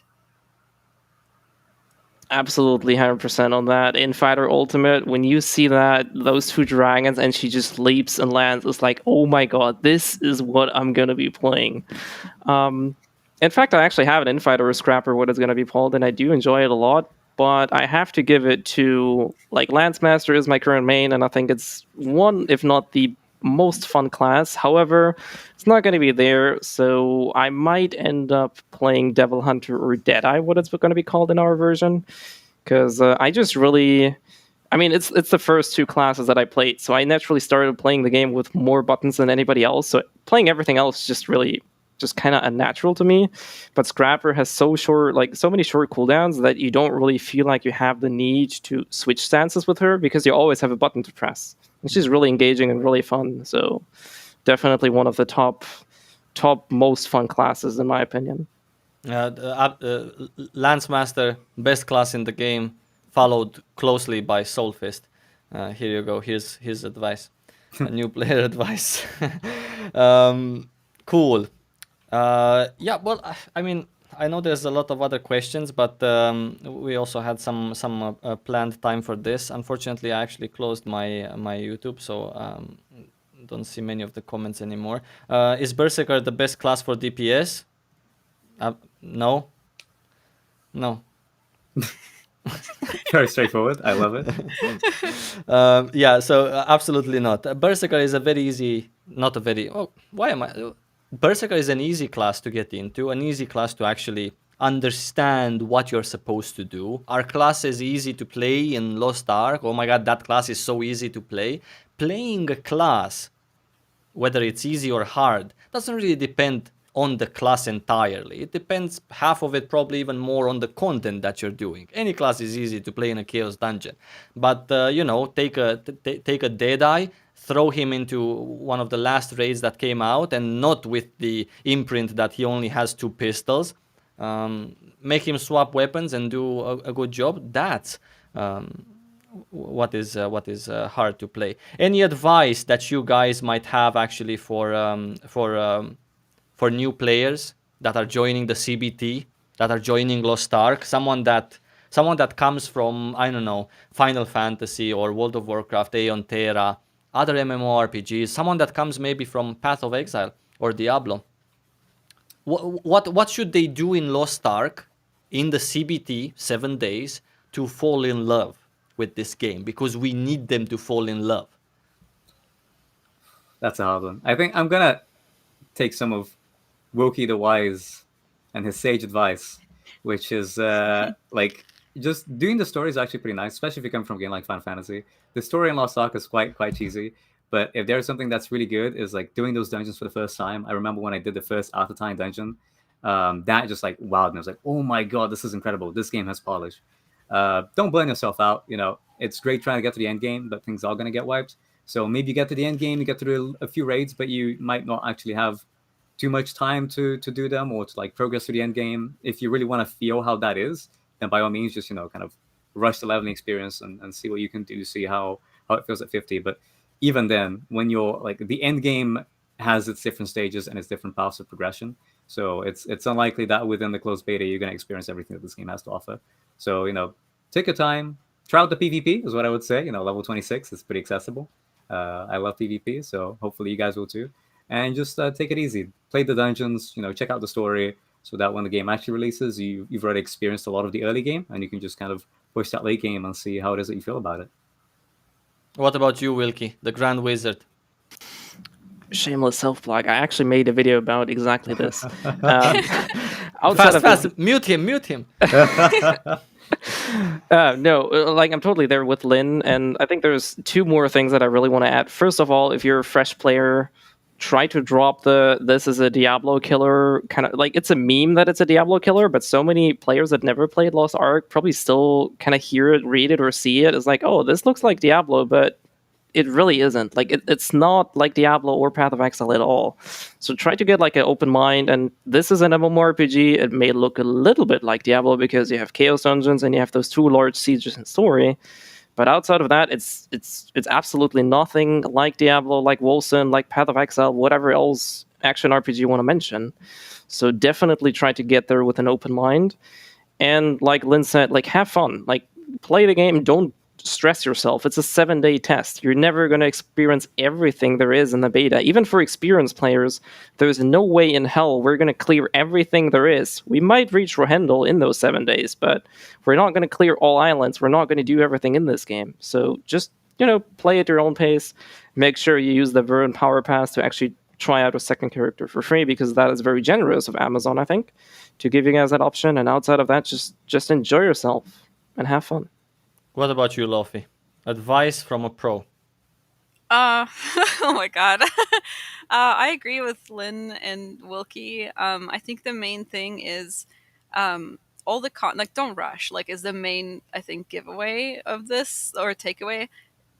Everything that's there, like the content, the PV, it's going to be there on release. You'll get to it and you'll do it. You'll learn it. There's going to be a lot of new people who didn't play in the beta, didn't play in Russia. But what's not going to be there is the decision on what to play, what you want to do, and what you enjoy the most, which is what the beta is for. It's just 7 days. All your progress is going to get cleared. So might as well I've played every single MMO that's ever come out and had any amount of population. And this is the biggest game where I see the most people complain about just not being able to pick a class to main. They just can't. All the classes are really fun. So don't feel like you have to rush to level 50. Take your time if you're like, Summoner kind of looks fun, or you get to level, 15, 20 on one class and you feel like swapping. Do that. That's what it's for. So make that decision, feel out everything you want to do, because all those endgame dungeons, raids, PvP, arena, it's all going to be there on launch anyway. So you might as well decide for yourself what you like the most about the game. Awesome. And what about I make myself large here and I also give them a piece of advice? On top of what all of these lovely people advise you, if you want some specific thing that I would recommend one of my dearest friends to do, if he's brand new to Lost Ark, never heard of it, comes from any other game, whether it might be Diablo or Path of Exile or whatever, get to level 20.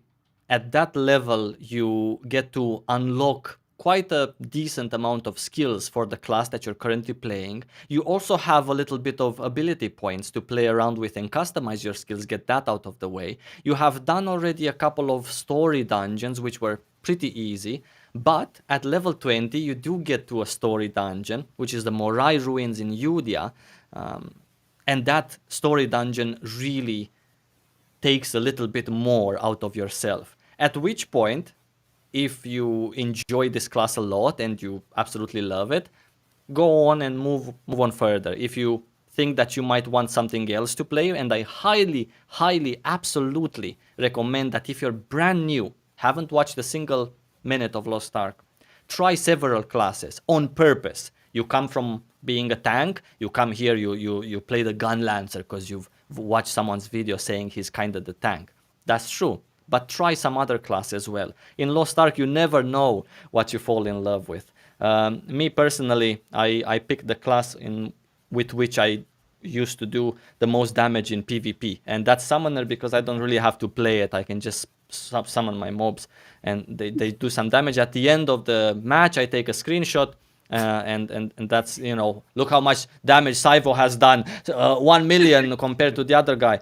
Yeah, that's how I picked my class.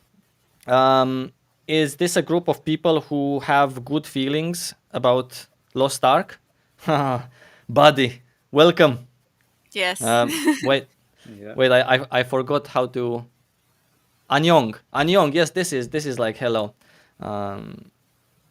Saivo, what can we play until release? I think it's not gonna be long after the beta ends when we're gonna be getting release. I think my guess was 2 months. I think somewhere in January. Are there bots in Lost Ark? Yes, I have personally seen bots in Lost Ark. Not saying they're going to be in the Western version, but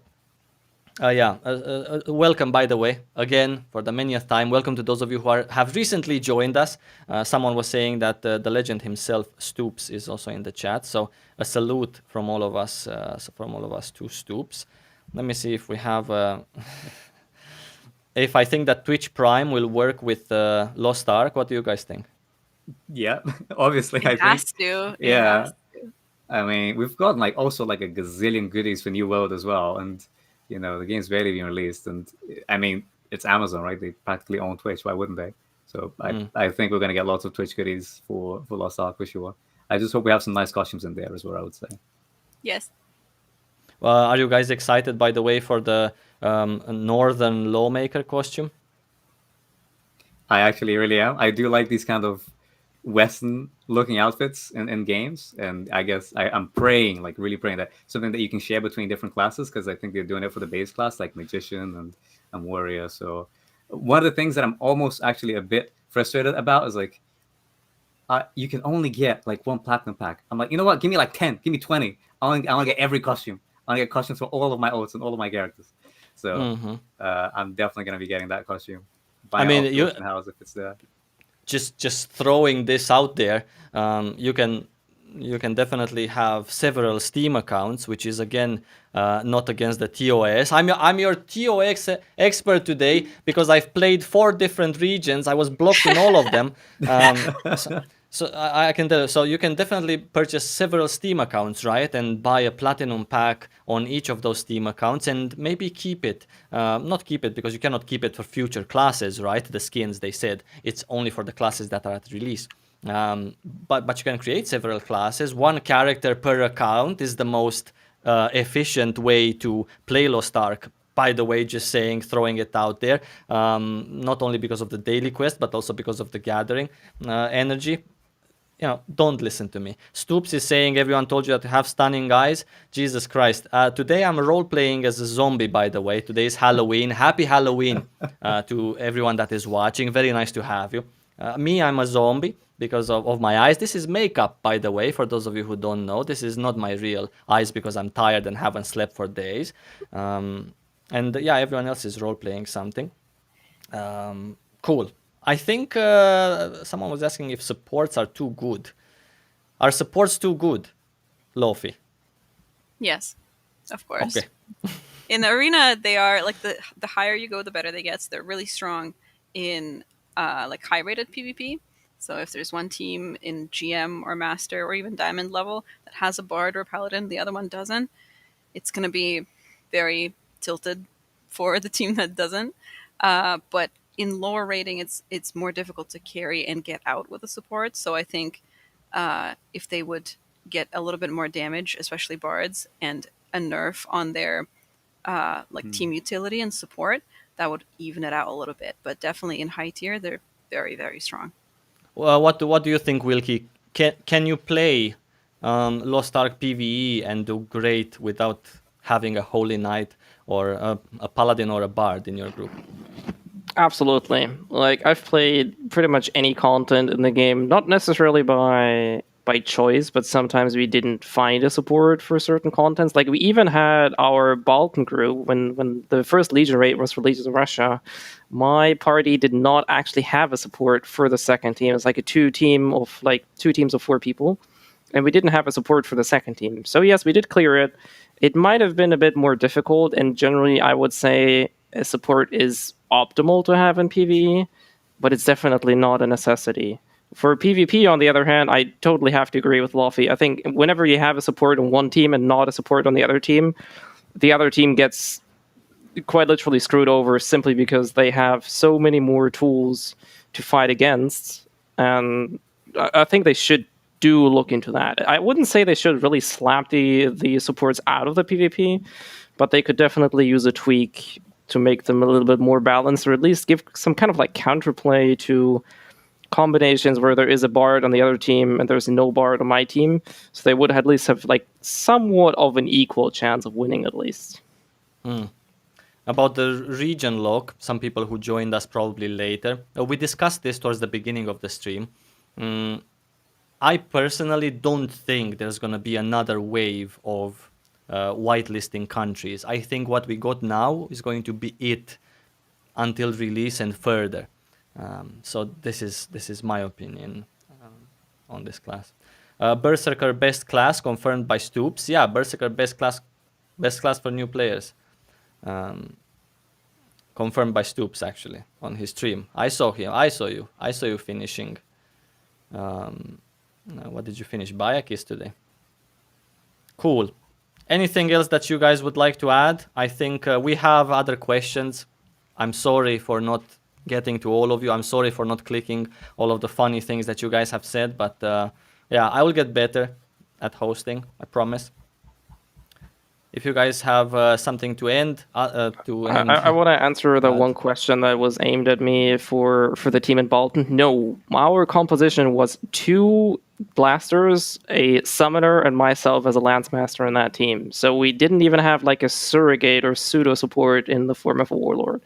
So definitely, if you guys don't want to run a support, or if you were like kind of want to break out of the, I don't even want to call it meta, but there are a lot of people that will desperately look for a support. You don't have to. It'll make your life easier in a lot of circumstances, but if you don't want to run a support, don't do it. Try it without. You might spend a potion or 2, or maybe even 5 potions more. You might also die, but that's also fun that's part of the experience. What's the fun if you just auto-clear every new content in the get-go because you have a super high support, where you can't physically really die unless there's a one-shot mechanic? So definitely go with what you feel comfortable. If you don't have a support, just try it out. Worst what'll happen, you'll fail, you'll learn, you'll get better, and then you know if you actually need a support or not. How important is the estate development? I think it's important, but not necessarily right from the get-go. So personally, I wouldn't worry about it if I would have to choose. Let's say I only have 3 hours today, as opposed to doing my estate's development, which, by the way, quite frankly, doesn't really take that much time. Anyway, you start it up and then you just go slowly by slowly. You don't need to rush it.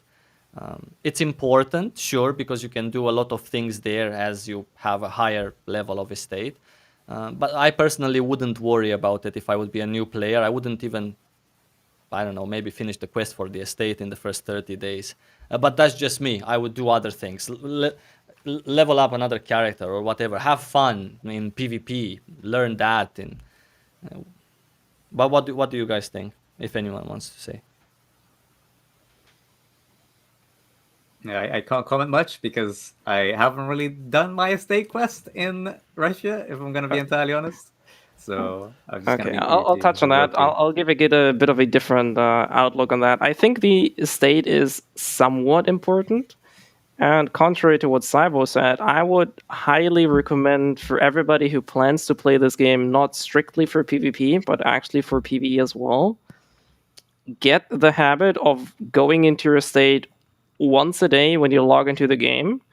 Do something that'll make a lot more sense once you play the game. There are so-called voyage missions that you can do that essentially level up your estate. I would really encourage you guys to learn. It takes like 5 or 10 minutes to learn this, and do this on a daily basis. Whenever you log into the game, the first thing or like the fifth thing maybe you do, go to your estate, send those sailors onto your voyage mission, and then go on, do your business. Whether that's PvE, PvP, maybe you're logging off for the day, it doesn't matter. Just create that little habit. You're gonna thank me in the long run, because this is gonna passively level your estate, which is something you can't really brute force. And it literally takes 2 minutes of your time once you know what you're doing. There you go. 2 different points of view, guys. So I guess that was everything for today. I thank you so much to those of you who are watching. Very appreciated that many of you came to watch us and support us. I really believe that the community of Lost Ark is a very cute community, a bunch of people that, you know, somehow everyone has their own agenda in this game, but at the same time they band together and they kind of get each other. So I think it's really cool that you guys are here. I think it's really cool when we're going to have more people. I would like to say a warm thank you to my guests also for today, for taking their precious time to be here. I really appreciate them as players and also as content creators. You can find Wilky streaming on Twitch and also on his YouTube channel. You can find Laufie streaming on Twitch, and also she's going to be commentating the PvP tournament. For those of you who joined us late, there is going to be a PvP tournament for the NA server of Lost Ark during the beta. She's going to be commentating that. Right now it's full, so you cannot apply, but you can at least watch it. It's going to be smack bang in the middle of the beta on Sunday. And also, last but not least, Lin-0 here, which is a literal god, to me personally at least, in Lost Ark. Very appreciated. You can find Lin-0 also on Twitch streaming, mostly PvP content. And he has some great guides, by the way, on YouTube. So thank you so much. Anything you guys want to say? Like we do 1, 2, 3, bye, and then I press end stream.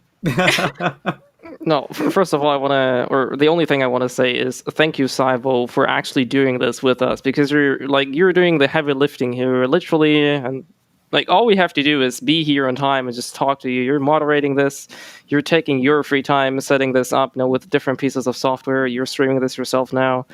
I think this is a huge effort, which we could do ourselves, but we're somewhat either too lazy or we have better things to do. And you're just taking it upon yourself to really create this kind of unique experience for everybody in the world. And right now we're like lumped together on the Russian server, most of us at least. And this is going to be going on to carry on to NA, EU, whatever, oceanic servers. Hell knows what else we're going to get in terms of service. So really big thank you for actually taking your time to enable us to kind of like be here and make this really cool podcast, which I think a lot of people are really enjoying this. So Matt, thank you for you to do that.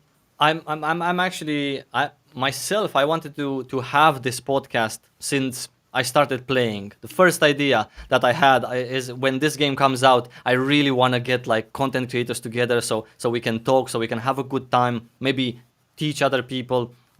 So they can learn from you guys also, because there's so many talented players, and I cannot wait actually to have other guests as well on this podcast. By the way, for those of you who are watching, I really love these people, Lin-0, Wilky, Laufie, amazing people. But just for the sake of hearing some other people's thoughts and voices, I would really like to have other guests as well, for the sake of Lost Ark. I somehow feel like Lost Ark's father. Not that I'm some great player and I own the game or the god, but like I somehow feel connected to Lost Ark at a different level. Maybe I put too many hours at least into creating content for it. So it's not good. Don't do it like me. Respect to Odemo for it.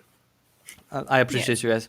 Very humbled as always, and very humbled by those of you who came to watch us today. Very appreciated. So I guess we're gonna sign off. I promised that we're gonna sign off with the image of Laufie, because she's the best looking out out of all of us, which is not really a compliment, just saying, because, anyway, I'm going to end before I dig myself even deeper. So goodbye, guys. Bye. See you.